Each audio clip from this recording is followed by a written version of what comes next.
इस कार्यक्रम के प्रायोजक कृषि एवं किसान कल्याण मंत्रालय एवं कृषि सहकारिता एवं किसान कल्याण विभाग।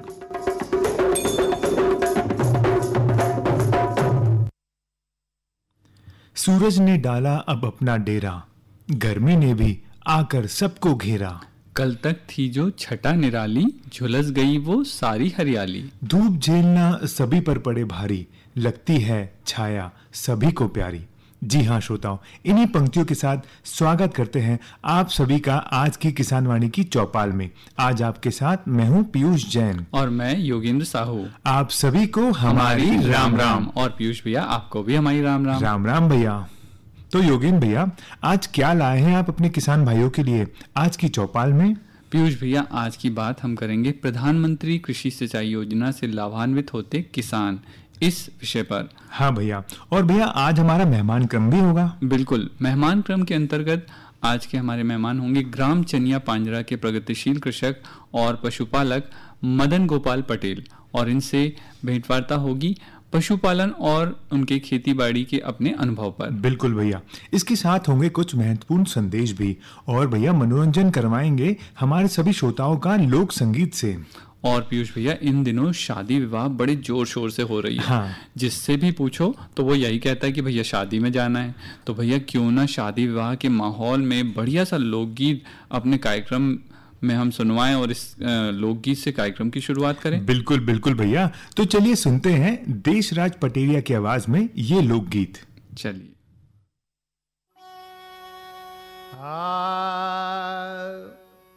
के ओ दद्दा, अरे ओ दद्दा, ओ दद्दा कहाँ के आए बराती, ओ दद्दा कहाँ के आए बराती, ओ दद्दा कहाँ के आए बराती, हाँ दद्दा कहाँ के आए बराती।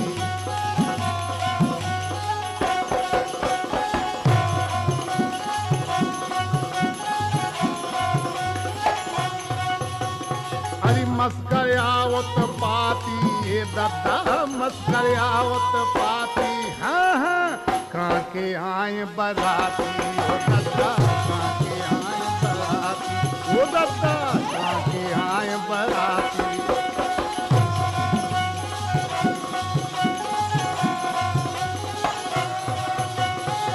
कैसो पुत नाच जे कर रहे, कैसो पुत नाच जे कर रहे, हाँ पुत नाच जे, पुत नाच जे, कैसो पुत नाच जे कर रहे। मोरी फट रही छाती ओ दद्दा, मोरी फट रही छाती ओ दद्दा, ओ दद्दा, ओ दद्दा कहाँ के आए बराती, ओ दद्दा कहाँ के आए बराती।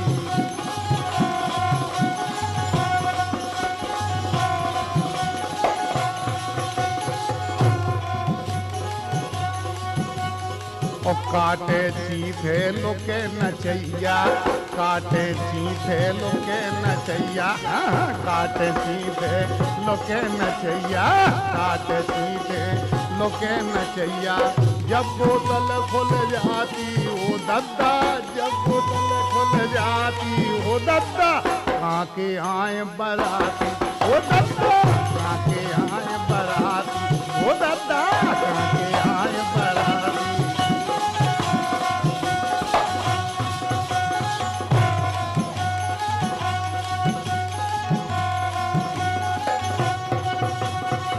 छाती कूटन बाजे बज रहे, छाती कूटन बाजे बज रहे, हाँ बाजे बज रहे, बाजे बज रहे, बाजे बज रहे, बाजे बज रहे, छाती कूटन बाजे बज रहे। आगोनी भन्नाती ओ दद्दा, आगोनी भन्नाती ओ दद्दा कहाँ के आए बराती, ओ दद्दा कहाँ के आए बराती, ओ दद्दा कहाँ के आए बराती।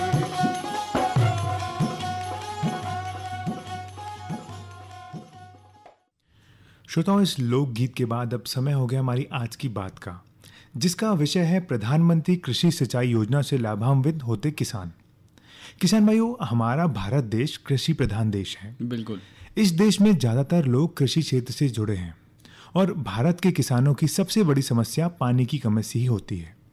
पानी के अभाव की वजह से वह अपनी फसल को सही रूप से सींच नहीं पाते, जिस वजह से उनकी फसल बर्बाद हो जाती है। बिल्कुल सही कहा पीयूष भाई आपने।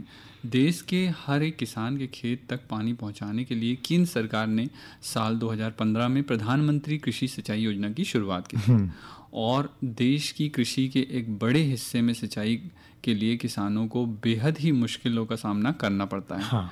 और किसानों की इसी समस्या को दूर करने के लिए सिंचाई योजना लॉन्च की गई। बिल्कुल। इस योजना के अंतर्गत देश के किसानों को अपने खेतों की सिंचाई के लिए उपकरणों पर सब्सिडी मिलती है। हाँ योगेंद्र भैया, किसान भाइयों, ये सब्सिडी किसानों को उन सभी योजनाओं के लिए भी प्रदान की जाएगी जिसमें पानी की बचत, कम मेहनत और साथ ही खर्चे की भी सही तरह से बचत हो सकेगी, जिससे किसानों को अपने खेतों में सिंचाई करने में सुविधा होगी।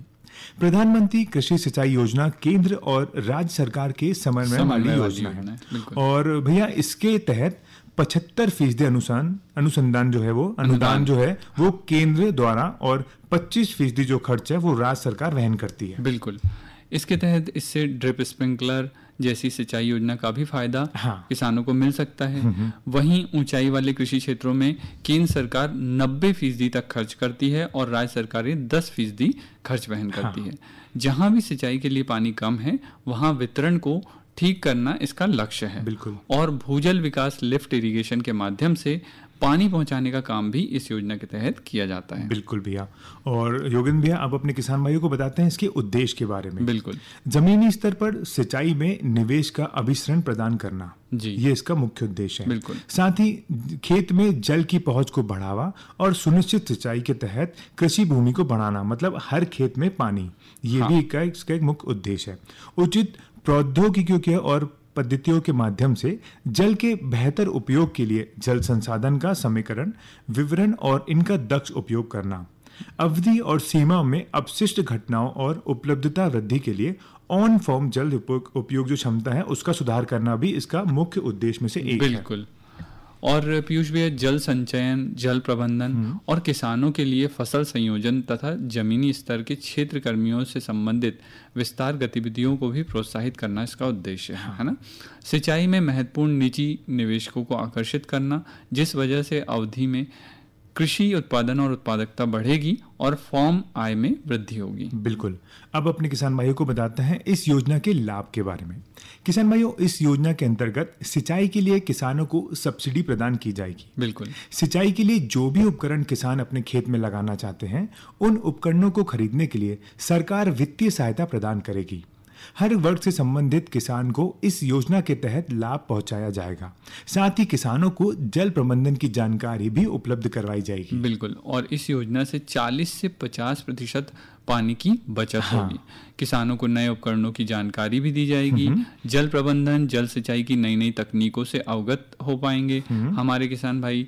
और सहकारी समिति, self help group, trust, incorporated company और किसानों के ग्रुप को भी इसका लाभ पहुंचाया जाएगा। बिल्कुल भैया। जिन किसानों ने जमीन लीज पे ले रखी है, उन किसानों को भी इस योजना के तहत सब्सिडी प्रदान की जाएगी और कॉन्ट्रैक्ट बेस्ड खेती करने वाले किसानों को भी लाभ प्रदान किया जाएगा। हाँ, यानी ठेका बटाई जो करते हैं उनको भी लाभ मिलेगा। बिल्कुल भैया। इससे क्या होगा, कृषि उत्पादन में भी वृद्धि होगी और किसानों को आमदनी में भी बढ़ोतरी होगी। बिल्कुल। अब आइए बात कर लेते हैं कि इस योजना का लाभ कैसे मिलेगा। तो किसी भी श्रेणी के किसान इस योजना का लाभ उठाने के लिए पात्र हैं। बिल्कुल। और पीयूष भैया, सभी आवेदक किसानों के पास अपनी कृषि भूमि होना जरूरी है। ये बहुत जरूरी है। इस योजना में स्वयं सहायता समूह, ट्रस्ट, सहकारी समितियां, निगमित कंपनियां और उत्पादक किसान समूह के सदस्य पंजीकरण करके अपना लाभ ले सकते हैं। बिल्कुल भैया। किसान भाइयों, पिछले 7 वर्षों से लीज समझौतों के तहत जमीन पर खेती करने वाले किसान भाई भी पीएम कृषि सिंचाई योजना का लाभ ले सकेंगे और भारत में रहने वाले केवल नागरिक जो हमारे किसान भाई हैं, इस प्रधानमंत्री कृषि सिंचाई योजना का लाभ उठाने के लिए पात्र हैं। और अब बात कर लेते हैं कि प्रधानमंत्री कृषि सिंचाई योजना के लिए जरूरी दस्तावेज कौन से हैं। हमारे किसान भाई सोच रहे होंगे कि भाई इसका लाभ लेना है तो कौन कौन से दस्तावेज उनको लगेंगे। तो भैया, सबसे जरूरी है आवेदक का आधार कार्ड, जो कि आपका पहचान पत्र भी है। बिल्कुल। है ना। किसानों की जमीन के कागजात जो रहेंगे वो आपको लगेगी। और जमीन की जमाबंदी यानी खेत की नकल वगैरह जो लगेगी। आपके बैंक में क्योंकि अनुदान सीधे पहुंचता है ना, इसलिए बैंक अकाउंट की पासबुक लगेगी और पासपोर्ट साइज फोटो लगेगी, मोबाइल नंबर लगेगा। बिल्कुल भैया, ये सभी जो दस्तावेज है ये बहुत ही जरूरी है। अब हम बात करते हैं योजना के लिए कैसे आवेदन करें हमारे किसान भाई। हाँ, किसान भाइयों, प्रधानमंत्री कृषि सिंचाई योजना की जानकारी किसानों तक पहुंचाने के लिए एक आधिकारिक पोर्टल भी बनाया गया है, बिल्कुल, जहां योजना से संबंधित हर जानकारी विस्तार पूर्वक बताई गई है। पंजीकरण का या आवेदन के लिए राज्य सरकारें अपने अपने प्रदेश के कृषि विभाग की वेबसाइट पर आवेदन ले सकती है। अगर आप योजना में आवेदन करना चाहते हैं तो सबसे पहले आपको प्रधानमंत्री कृषि सिंचाई योजना की आधिकारिक जो वेबसाइट है उस पर जाना होगा। और ये वेबसाइट का भी नाम हमारे किसान भाई को बता देते हैं। ये वेबसाइट का नाम है pmksy.gov.in। बिल्कुल। और अब बात करते हैं कि योजना के अंतर्गत किए जाने वाले मुख्य कार्य, यानी इस योजना से कौन कौन से कार्य हो रहे हैं। हाँ। यानी कि पानी का प्रबंधन हो रहा है और आवंटन की ओर मुख्य रूप से ध्यान दिया जाएगा। खेती के मुख्य क्षेत्र जैसे कि जल मंदिर, दोंग, एरी, उरानेस, कुहल वगैरह पानी के भंडार जो हैं और जलाशय को विकसित किया जाएगा, जिससे सिंचाई को बढ़ावा मिलेगा, उत्पादन बढ़ेगा। हाँ। है ना। खेती की जमीन के पास ही जल स्रोत को बनाया जाएगा और उसे और बड़ा कर दिया जाएगा। बिल्कुल भैया, किसानों को यह सिखाया जाएगा कि वर्षा के पानी को कैसे एकत्र किया जाता है और कैसे उसे सिंचाई के उपयोग कर सकते हैं हम। इससे सिंचाई के लिए अधिक से अधिक जल स्रोत किसानों को मिल सकेंगे। इस तरह के और भी अन्य नई सोच को बढ़ावा दिया जाएगा और कृषि से जुड़े लोगों को इसकी पूरी जानकारी दी जाएगी, जिससे वो अधिक फसल पैदा कर सकेंगे और सिंचाई के लिए मानसून पर निर्भर भी नहीं रहेंगे। बिल्कुल। तो ये तो हुई भैया हमारी आज की बात, प्रधानमंत्री कृषि सिंचाई योजना से लाभान्वित होते किसान। और आइए एक बार फिर जुड़ जाते हैं लोक संगीत से और सुन लेते हैं एक बढ़िया सा लोकगीत।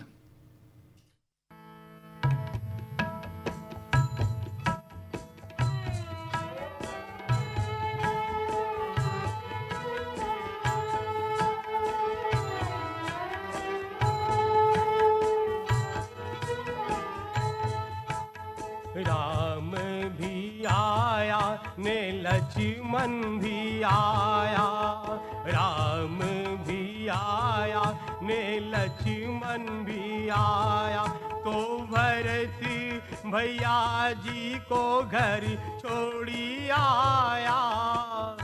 सीता ब्यावन रामचंद्र आया, राम भी आया ने लक्ष्मण भी आया।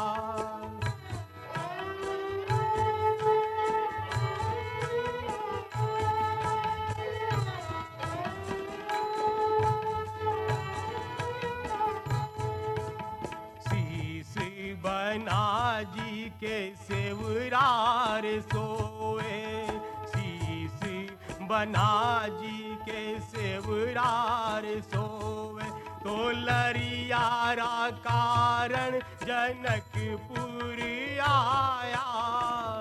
सीता ब्यावन रामचंद्र आया, राम भी आया ने लक्ष्मण भी आया।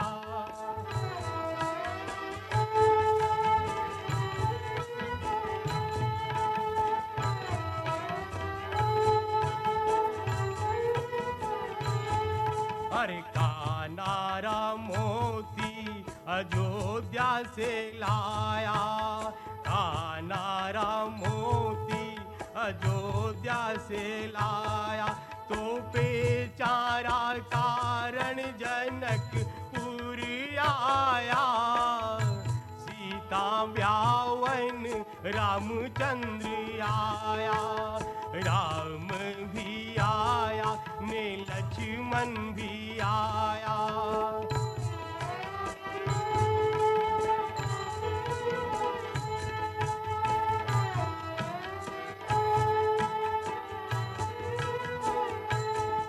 अरे गलारी कंठी अयोध्या से लाया, गलारी कंठी अयोध्या से लाया, तो डोरारा कारण जनकपुर आया।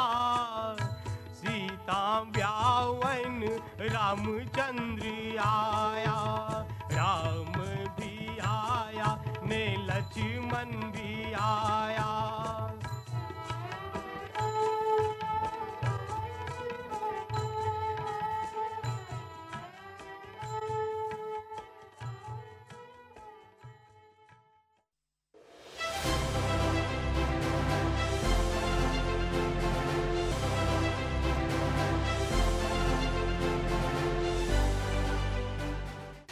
माननीय प्रधानमंत्री श्री नरेंद्र मोदी जी ने चंद्रयान 3 मिशन की अद्वितीय सफलता के उपलक्ष्य में 23 अगस्त को राष्ट्रीय अंतरिक्ष दिवस घोषित किया है। भारत 23 अगस्त 2024 को अपना पहला राष्ट्रीय अंतरिक्ष दिवस मनाने जा रहा है। कृषि और किसान कल्याण मंत्रालय अपने विभिन्न कार्यों के लिए अंतरिक्ष प्रौद्योगिकी का सक्रिय रूप से उपयोग कर रहा है, जैसे कि क्रॉप मैपिंग और मॉनिटरिंग, बाढ़ और सूखा मूल्यांकन इत्यादि।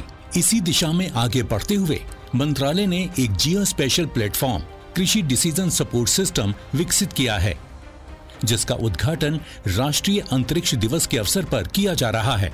कृषि डीएसएस एक अनूठा जियो स्पेशल प्लेटफॉर्म है, जिसे भारतीय कृषि के लिए विशेष रूप से डिजाइन किया गया है। इसके माध्यम से व्यापक डेटा मिलता है, जैसे कि सैटेलाइट चित्र, मौसम की जानकारी, जलाशयों की भंडारण स्थिति, भूजल स्तर और मृदा स्वास्थ्य जानकारी, जिसे किसी भी समय और कहीं से भी आसानी से प्राप्त किया जा सकेगा। कृषि डीएसएस में व्यापक कृषि प्रबंधन को सपोर्ट करने के लिए डिजाइन किए गए कई एडवांस्ड मॉड्यूल्स शामिल हैं। खेतों के विशाल विस्तार से लेकर मिट्टी के सबसे छोटे कण तक कृषि डीएसएस में सब कुछ कवर किया गया है। क्रॉप मैपिंग और मॉनिटरिंग के साथ हम ये जान पाएंगे कि कहां पर कौन सी फसल उग रही है। ये विभिन्न वर्षों में पार्सल लेवल क्रॉप मैप्स का विश्लेषण करके फसल पैटर्न को समझने में मदद करेगा। ये जानकारी क्रॉप रोटेशन प्रैक्टिसेस को समझने में सहायक होगी और विविध फसलों की खेती को प्रोत्साहित करके सतत कृषि को बढ़ावा देगी। ड्राउट मॉनिटरिंग से सूखे की स्थिति को पहले से जानने में मदद मिलेगी। ये मिट्टी की नमी, जल भंडारण, फसल की स्थिति, सूखे की अवधि आदि जैसे विभिन्न संकेतकों पर लगभग रियल टाइम जानकारी प्रदान करेगी। वहीं क्रॉप वेदर वॉच से पता चलेगा कि मौसम फसलों को कैसे प्रभावित करेगा।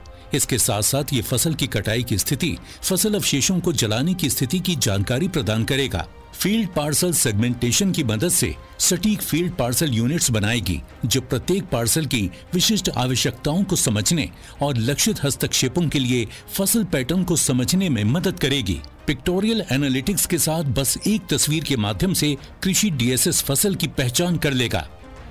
One nation one soil information system आपको व्यापक सॉइल डेटा प्रदान करेगा, जैसे कि मिट्टी का प्रकार, मिट्टी का पीएच, मिट्टी की सेहत आदि। सॉइल डेटा फसलों की उपयुक्तता और भूमि की क्षमता का आकलन करने में मदद करेगा, साथ ही मिट्टी और जल संरक्षण उपायों को लागू करने में भी सहायक होगा।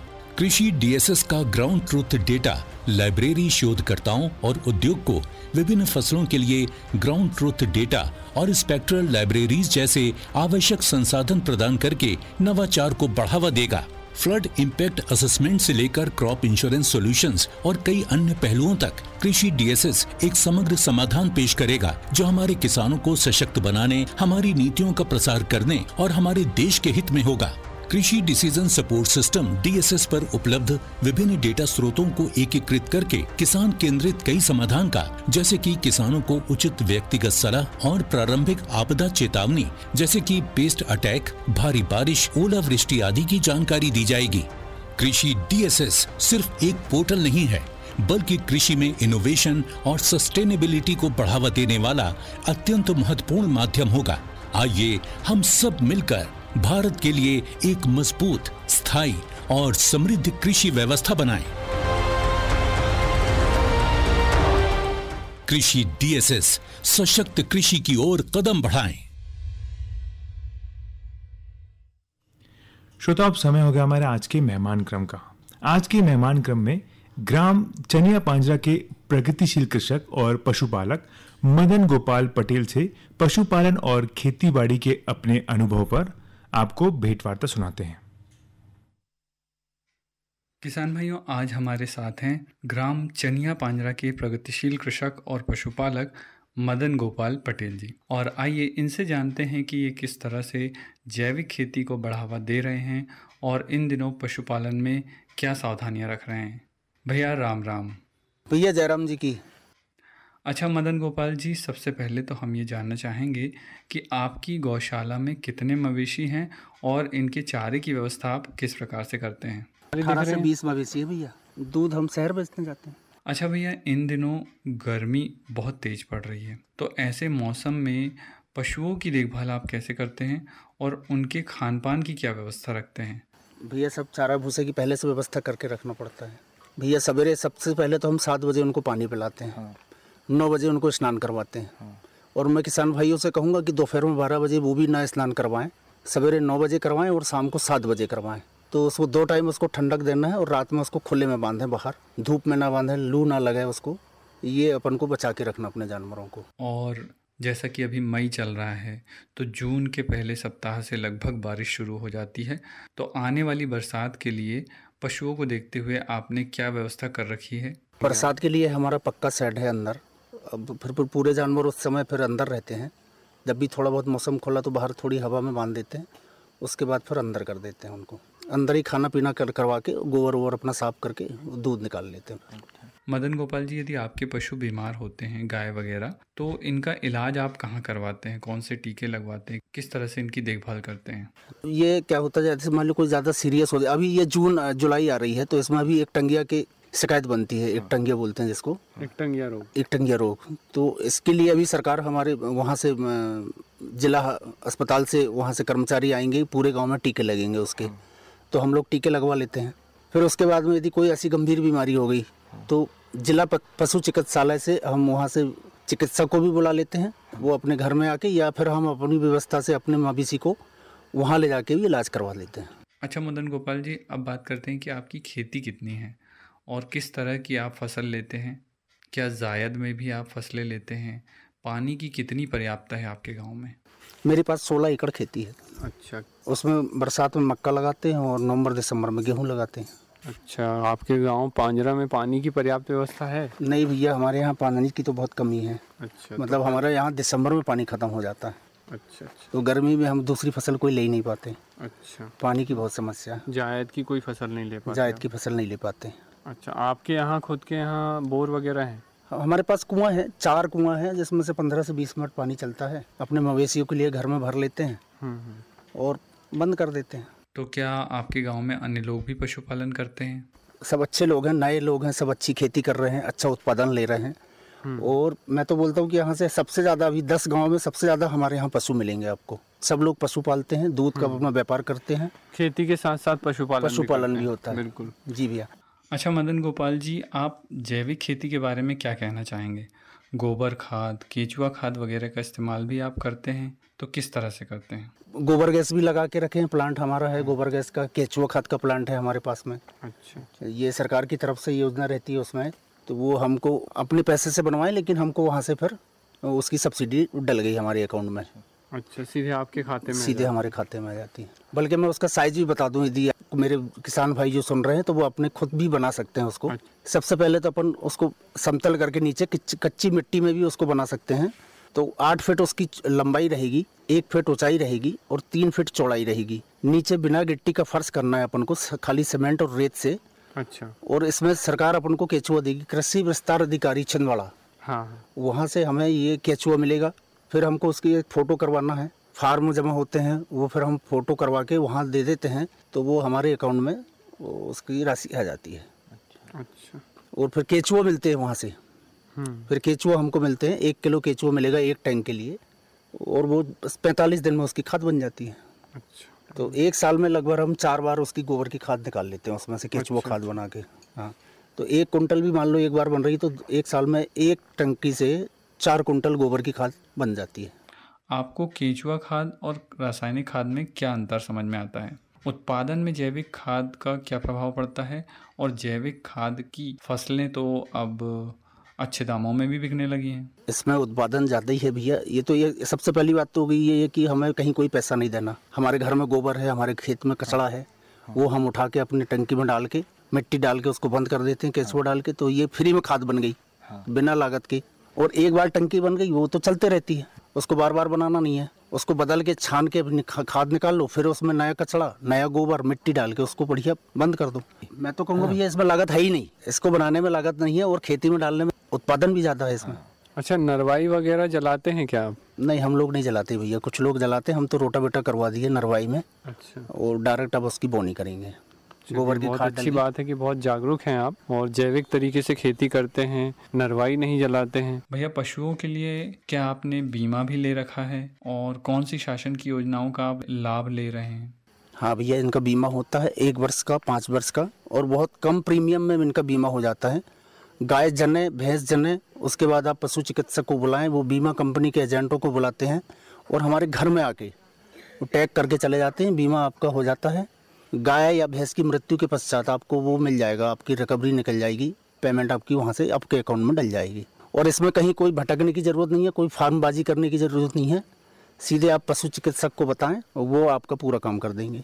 और मैं किसान भाइयों से ये कहूँगा कि आप लोग ज़्यादा से ज़्यादा जानवर पालें, पशु पालें और खेती भी उन्नत खेती करें, जैविक खेती करें, कम से कम लागत में अच्छी से अच्छी पैदावार लें। और पशुओं की मैं बात करूंगा तो पशुओं देसी नस्ल की पशु पालें आप, भले 2 रखें, एक देसी गाय रखें, एक भैंस रखें, और उसका खाद सिर्फ केंचुआ खाद बनाएं उसको घोड़े में, जैसे हम बोलते हैं कि हमारे गांव में ये चलता है कि घोड़ा अपन फेंक देते पीछे ले जाके, तो वो ना करें, अपन सीधा कि उसका केंचुआ खाद बनाएं।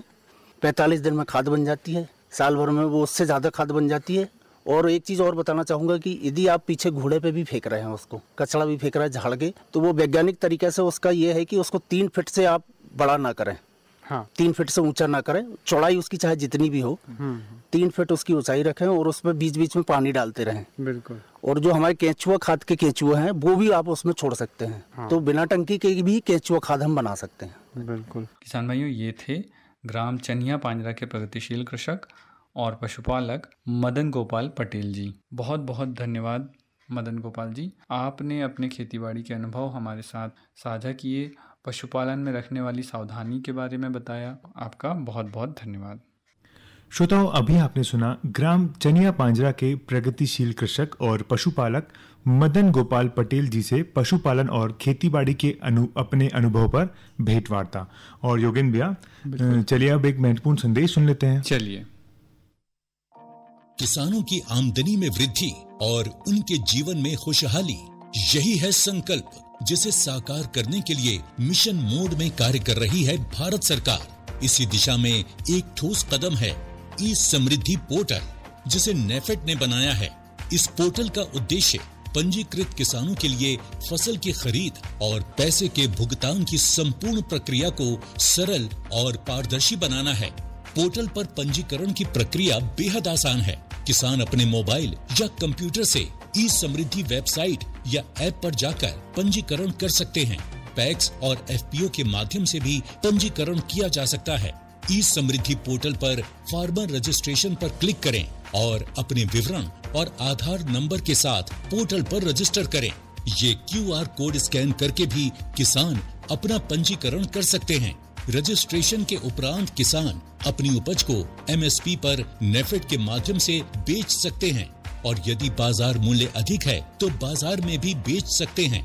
यानी तूर, मसूर और उड़द की MSP पर खरीदी की 100% गारंटी देता है नेफेड। नेफेड द्वारा पैसे का भुगतान नेफेड अकाउंट से सीधा किसान के खाते में किया जाता है।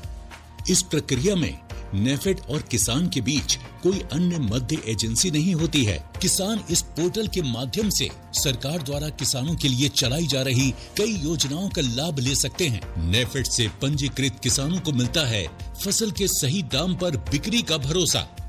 अगर आप किसान हैं तो आप भी ई समृद्धि पोर्टल का लाभ ले सकते हैं। पंजीकरण कराओ, फसल का उचित मूल्य पाओ। कृपया दिए गए QR कोड को स्कैन करके पंजीकरण कराएं।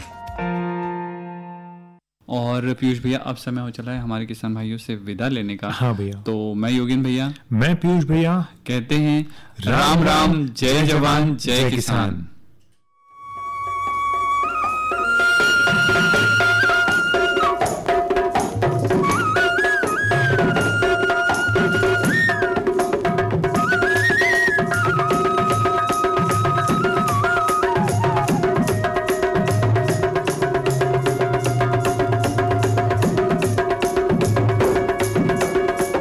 इस कार्यक्रम के प्रायोजक कृषि एवं किसान कल्याण मंत्रालय एवं कृषि सहकारिता एवं किसान कल्याण विभाग।